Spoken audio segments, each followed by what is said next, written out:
लक्ष्मण के मरने की खबर सुनते ही आखिर क्यों जोर जोर से हंसने लगी उर्मिला।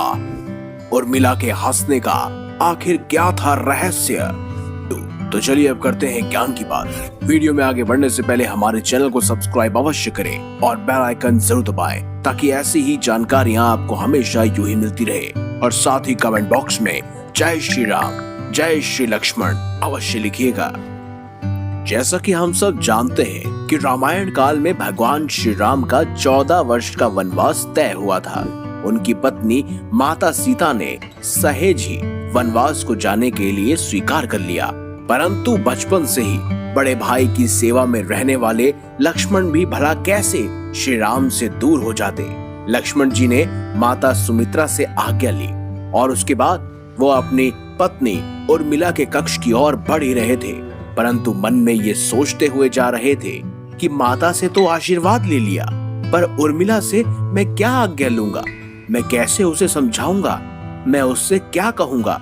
यदि बिना बताए जाऊंगा तो वो रो रो कर अपने प्राण त्याग देगी, और यदि बताया तो साथ जाने की जिद करेगी और कहेगी कि माता सीता भी तो अपने पति के साथ जा रही है, तो मैं क्यों नहीं जा सकती। यही सोच विचार करके लक्ष्मण जी जैसे ही अपने पत्नी के कक्ष की ओर पहुंचे तो उन्होंने देखा कि उनकी पत्नी उर्मिला जी आरती की थाल लेकर बाहर उनका इंतजार कर रही थी। जब लक्ष्मण जी उनके पास पहुंचे तो उर्मिला बोली, आप व्यर्थ की मेरी चिंता छोड़ दीजिए, आप अपने बड़े भाई की सेवा कर रहे हैं, जो कि सबसे बड़ा धर्म है। आपकी सेवा में कोई भी बाधा नहीं आए, इसीलिए मैं आपके साथ जाने की जिद नहीं करूंगी। लक्ष्मण जी को कहने में संकोच हो रहा था, परंतु उनके कुछ कहने से पहले ही सब संकोच दूर स्वयं उनकी पत्नी उर्मिला जी ने कर दिया। वास्तव में यही पत्नी का धर्म है। पति संकोच में पड़े उससे पहले ही पत्नी उसके मन की बात को जानकर उसके संकोच से उसे बाहर निकाल दे। अपनी पत्नी उर्मिला का इतना प्रेम देखकर लक्ष्मण जी की आंखें भर आई और उन्होंने उर्मिला जी को अपने गले से लगा लिया। इसी के साथ वहां पर उर्मिला जी ने एक दीपक जलाया और विनती की कि मेरे नाथ की सांसों को कभी भी बुझने मत देना। लक्ष्मण जी वहां से चले गए, परंतु 14 वर्षों तक उर्मिला एक तपस्वी की तरह कठोर तप कर रही थी, और वो कठोर तप था नींद। अब आप बोलेंगे ये कैसे संभव है। दरअसल वनवास के समय लक्ष्मण जी हमेशा अपने भाई श्री राम और माता सीता की सेवा में लगे रहते थे। इसके लिए लक्ष्मण जी ने नींद की देवी यानी निंद्रा देवी से वरदान मांगा कि पूरे वनवास के 14 वर्षों तक उन्हें नींद न आए, ताकि वो सुबह दोपहर रात हर समय अपने भ्राता और साथ ही माता का सेवा कर सके और उन्हें बुरे खतरों से बचा सके। नींद की देवी ने लक्ष्मण जी के सेवा भाव से प्रसन्न होकर उन्हें वरदान दे दिया, लेकिन एक शर्त भी रखी कि लक्ष्मण जी के बदले उनके किसी चाहने वाले को 14 वर्षों तक सोना होगा। कहते हैं ये कार्यभार स्वयं उनकी पत्नी उर्मिला ने संभाला। 14 वर्षों तक उर्मिला सोती रही। उन्हीं की बदौलत कभी भी लक्ष्मण जी सोए नहीं।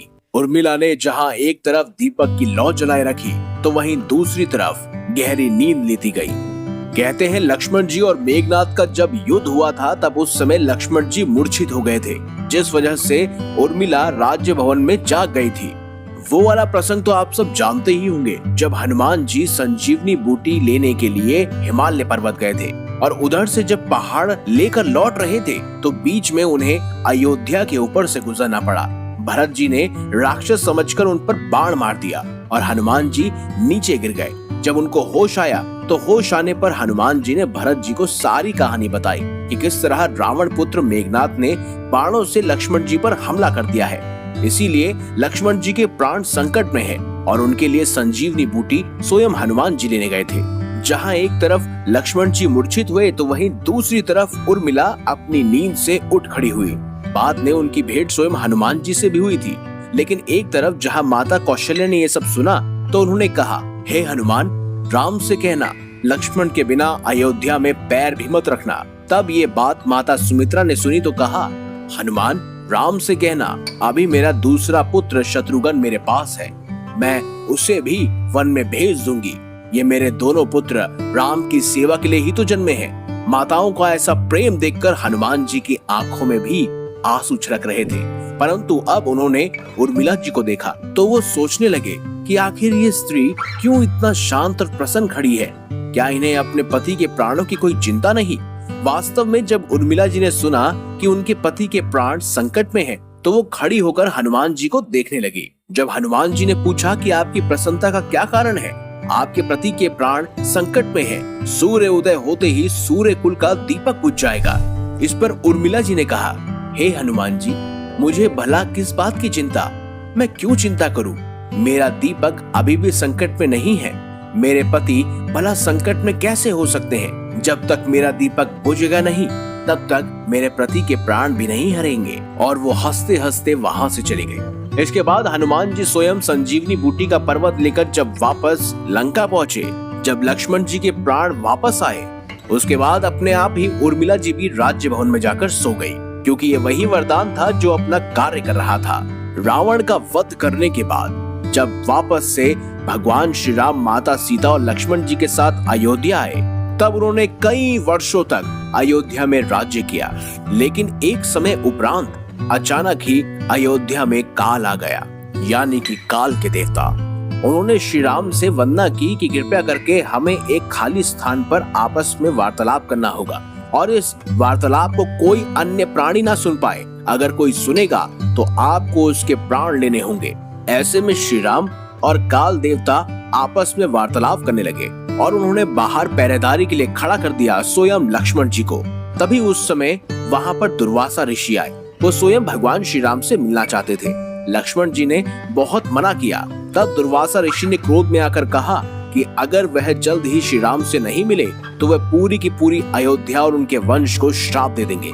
ऐसे में डर के कारण लक्ष्मण जी स्वयं उस कक्ष में प्रवेश कर गए, जहां पर उन्होंने देखा कि वो काल के देवता ही थे जो श्री राम से बात कर रहे थे, और वो अपने आप ही वहां से गायब हो गए।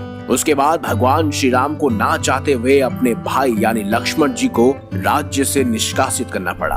और राज्य से निष्कासित करना यानी कि अपना देह त्यागना। ऐसे में स्वयं लक्ष्मण जी ने जल्द ही राज्य को छोड़कर अपना देह त्याग दिया। जब ये बात स्वयं उर्मिला जी को पता चली, तब वो भी जोर जोर से हंसने लगी और हंसते हुए बोली, मेरे पति ने सदैव धर्म का पालन किया। अपने ज्येष्ठ भ्राता भगवान श्री राम का हमेशा ही उन्होंने पूज्य किया, उनकी सेवा की, माता सीता की भी सेवा की, और आज अयोध्या वासियों को और हमारे वंश को बचाने के लिए उन्होंने अपने ऊपर एक सबसे बड़ा दोष ग्रहण किया और अपना देह त्याग दिया। ये तो मेरे पति ने स्वयं धर्म का ही तो पालन किया है। और ऐसे जोर जोर से हंसते हंसते उर्मिला जी ने भी अपने प्राण त्याग दिए। तो दोस्तों, अगर आपको हमारी ये खास जानकारी या वीडियो अच्छी लगी है तो इस वीडियो को लाइक करें, हमारे चैनल को सब्सक्राइब करें और ज्यादा से ज्यादा शेयर भी करें। साथ ही कमेंट बॉक्स में जय श्री राम, जय श्री लक्ष्मण अवश्य लिखिएगा।